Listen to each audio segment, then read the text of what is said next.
Did you know a woman was murdered not for her beliefs, but because she had the wrong friend?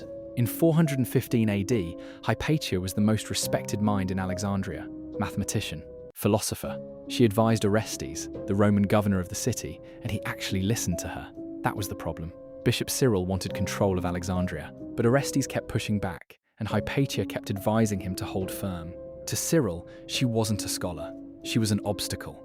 So a Christian mob, stirred by Cyril's followers, dragged her from her chariot in broad daylight and killed her in the street. She wasn't accused of heresy. No trial, no charges. Her only crime was having influence over a man that another man wanted to control. The aftermath was devastating. Scholars fled Alexandria.